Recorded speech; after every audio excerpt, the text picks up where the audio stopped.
Hey, what's up, guys? We're back. I know it's been a while since we made a video. Sorry about that. We're hanging out at Jeff's house.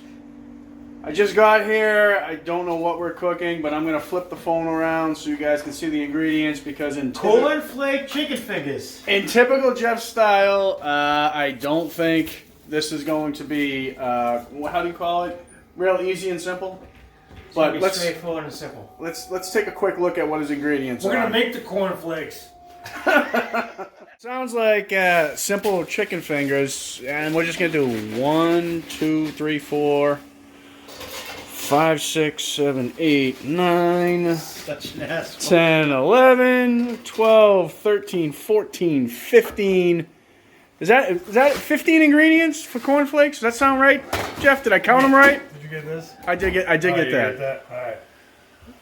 Simple, easy cook? Yes. 10 minutes in and out. 10-minute cook. Done. Yeah. Done. All right. Family friendly. Yeah, go ahead and set the timer, guys. All right. Is this thing on? So here we got Nate and Chris. Griddle guys. Chris is going to be making the marinade. This is legit? Legit. We got 2 cups of buttermilk.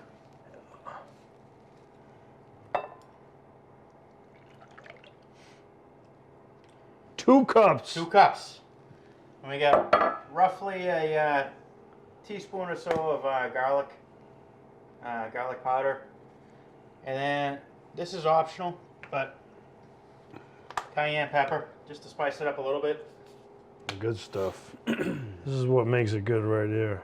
How much? No, the buttermilk helps a lot with the chicken. 2 butter teaspoon. Good. 2 eggs.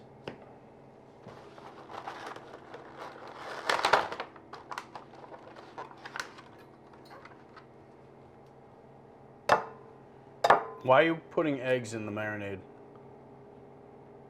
This is going to be used as the wet for the dip too. So you're going to take it right out of this, put it into the So this dry. is your wet mix for your batter. Yes, so it doubles as a marinade and a wet mix.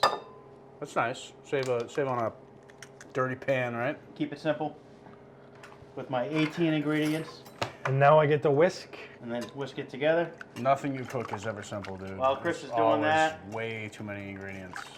Nate's going to cut the... Oh, yeah.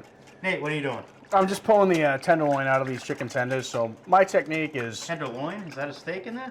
Yeah. No, chicken tenders. Sorry, chicken tenders. My technique is I like tenderloin. So we cut the tendon out. I kind of shave it out, so you gotta have a sharp knife. Just pinch it with a paper towel so it doesn't slip away. And I keep the knife almost straight upright and just sort of shave to get it out. You've done that with meat before. I've seen you do that. Yeah, You're see? You very, get that guy very out. familiar. No one wants to eat that. It's real tough. So we're gonna do this whole pack of them. And then we got a pack of chicken thighs. So Jeff has a friend who says that the chicken thighs are the way to go with chicken fingers. So his theory is you get bigger chicken thighs if you buy them whole. I think we're actually going to throw the chicken skin on the griddle. But to bone them out, it's pretty quick. You do have some loss, but basically get your fingers under the skin.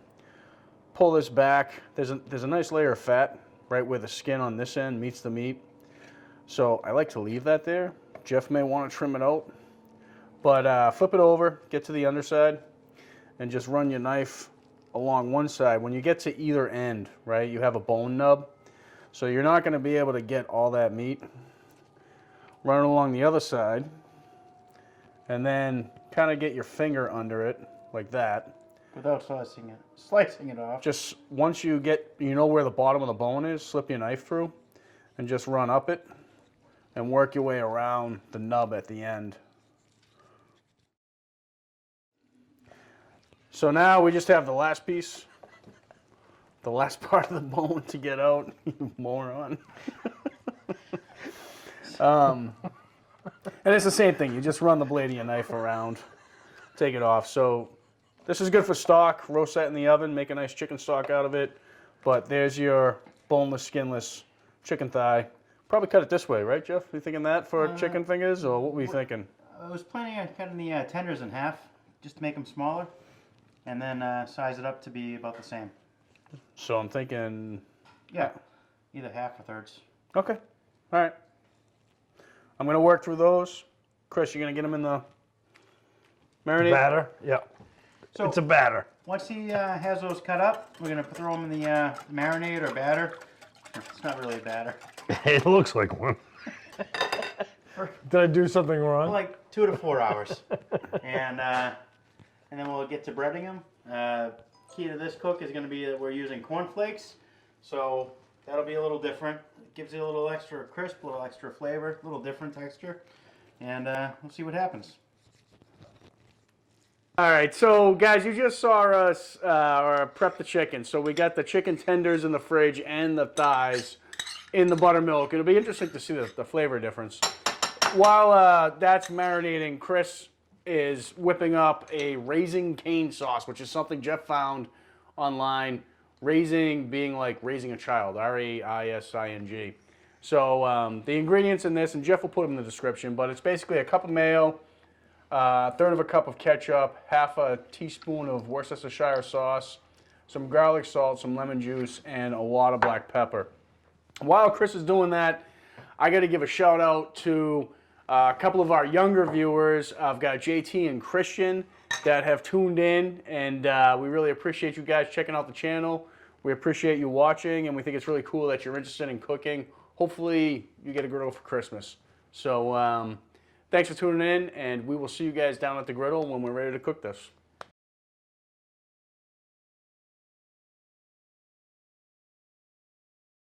So, hey, we are just about getting ready to put the dry mix together, okay? We get a cup of flour in here versus 2 cups of cornflakes, okay? Crushed up cornflakes. Right? Crushed up. Well, cornflakes. we beat those up. You saw that earlier. We're going to add some salt. About, what is it, a teaspoon? Teaspoon or so of salt. Teaspoon of salt. We like to let things go here, so, you know, free flow right there. Teaspoon or so of Key baking powder. ingredient. Key ingredient. Key- Baking soda. Helps baking make it soda. crispy. Yeah. Little How much of that? baking powder, Yeah. about a teaspoon or so. Good. Yep. And And we got for a a kick, teaspoon or so of red pepper cayenne. a little kick, right? A little bit. You tell me when. I'm doing a free flow here. No, hold on. Tell me when. I don't know how much you want this. Hold on. Is that good? A little more. A little more? Good. Good? All right. Good. Any black pepper as well, or are we good? Same thing. About a teaspoon of black pepper. Jeff tapes his black pepper, so I can't get it from the fat side. I get just a little bit. There we go. I also Couple noticed Jeff shakes. has A little more. A little more. biggest mixing more. bowl I've ever seen in my life. Yeah, look at this thing. Is it a mixing bowl or a small child's bath? Look at this. I can't open the fat side. It's- It's taped. He's got it taped. That's I'm pretty sure he made some mistakes in the past. So anyways, cornflakes being the key ingredient here. Crushed up cornflakes. Throw a little more salt in there. A little more There salt. we go. Mix this up nice and consistent. Gonna use this as our dry mix. And we'll drop the... Oh, good. We'll drop the chicken tenders in, right into this. And the griddle. And then we'll head down to the griddle. This is something you can do a couple hours in advance. Drop them in. It's good to go. All right, Actually, let's show one. Let's show one. Yeah. let's see here. Drain them off. Chris, you want to grab me that cookie sheet? Yep. Gonna coat them. Single coat. That it? That's it. Looks good. Coat them all. Once we're all coated, bring them down to the griddle. A couple of minutes each side. This is going to be good. Looking forward to this. Hey guys, we got the grill fired up medium high right now. We're going to throw down some oil. Throw on the chicken strips. If you see them right now over there. Shouldn't take long. It's going to be a quick cook. But we'll get them on there. Get them a little fried up right now. Oh, there we go. Nice little sizzle.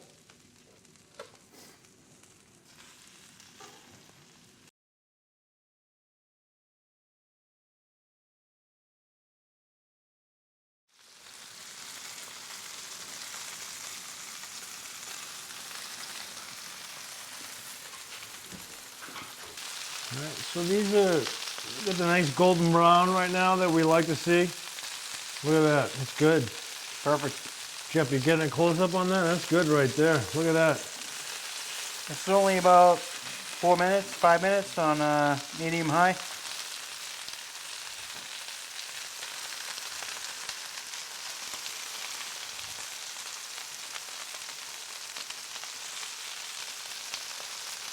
All right, so these bad boys are done. This looks good. Everything looks good, ready to go. Nate's gonna hold that for me right now. Look at this.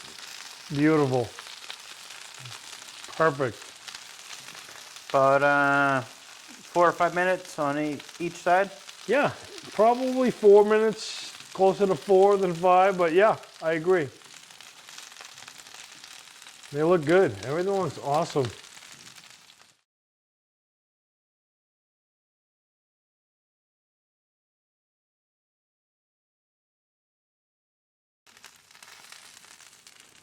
Yeah.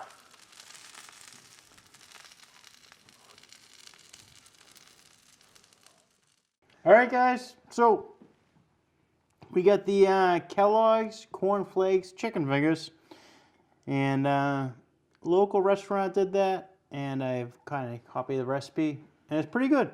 It's pretty good. I liked it. As far as the effort versus the, reward, if you will, the time versus reward, it's a toss-up. Nate, what do you think? I'm kind of with Jeff on this. So you can buy a bag of frozen ones. They taste pretty good. We dirtied a lot of dishes making this recipe. I'd probably just go with the frozen for me. I mean, it did have a different flavor. It was unique. The chicken was a little juicier than you would normally find in a frozen chicken. Mm-hmm. I think it was a little juicier. You know, you also did 2 kinds of chicken, right? Thigh and breast. You did a thigh and the breast. Yep. So I think you could taste the thigh juiciness, yeah, a little bit. Juicier. But all in all, it was good. But I agree, it was a lot of effort to do what we did. A lot of dirty dishes, a lot of just more time versus taking it out of the freezer and throwing it right in the oven or throwing it on the griddle. Actually, I would still cook my chicken, frozen chicken, on a griddle. Yeah. I've done it, works out well. The sauce was really good. Sauce, It was good. magic. It was good. Made things a lot of good. I liked it a lot. Yeah. So, just comes down to preference. You know, if you want something a little different, this is the way to go. We tried something different, and it actually tastes very good. I loved it, but it was a lot of effort. I liked it a lot. It's different. You can't get the frozen chicken fingers to taste like that. No, and it was extra crispy. You know, it was nice. It was nice. It was good. Either way, we thank you guys for checking out our channel. We definitely appreciate you guys. Sorry we haven't been around for a while. It's been a couple weeks. A lot going on. A couple months maybe. A lot of stuff going on. But we appreciate it, and we thank you. And thanks for the feedback, guys. Thanks for looking out for us, asking about us. We appreciate it. We look forward to another year. Sorry that we weren't as quick. We just had a lot of stuff going on. It's a lot to put it together. But thank you so much. Keep looking out. And have a Merry Christmas. Merry Christmas, and we'll talk to you soon. We'll be around. Definitely. We're going to get better. We're going to get more consistent. That'll happen. So perfect. Nate, something to say? Merry Christmas. Merry Christmas. Thank you, guys. Take care. We'll see you.